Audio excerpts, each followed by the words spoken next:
Swedish crime writer Henning Mankell, best known for novels about Inspector Kurt Wallander, has died at 67. The writer revealed he had cancer in a newspaper column last year, adding, "My anxiety is very profound." He dealt with the experience in his most recent book Quicksand, What It Means to Be a Human Being.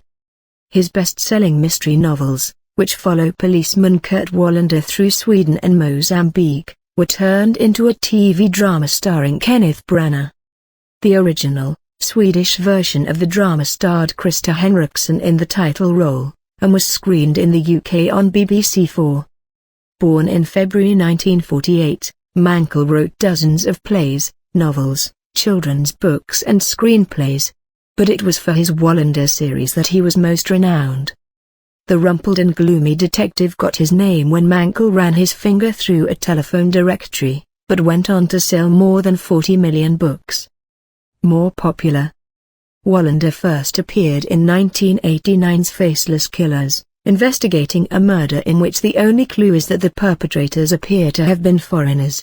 When that information was leaked to the public, it triggered a series of racially motivated attacks in Sweden.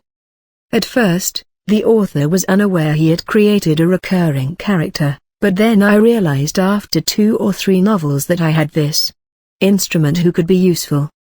Speaking to The Telegraph in 2011, he said, "I wanted to show how difficult it is to be a good police officer.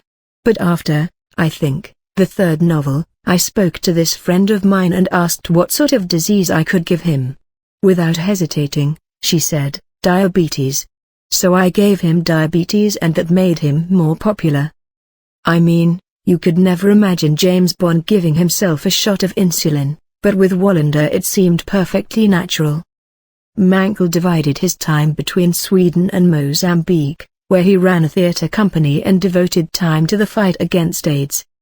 He was active in the Memory Books project, which encourages parents with HIV to record their stories, not just for their children but for future generations.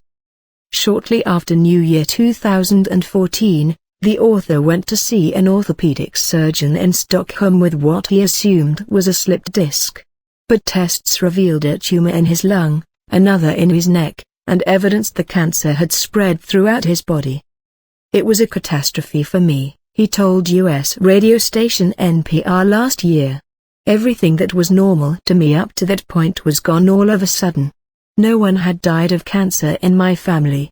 I had always assumed I'd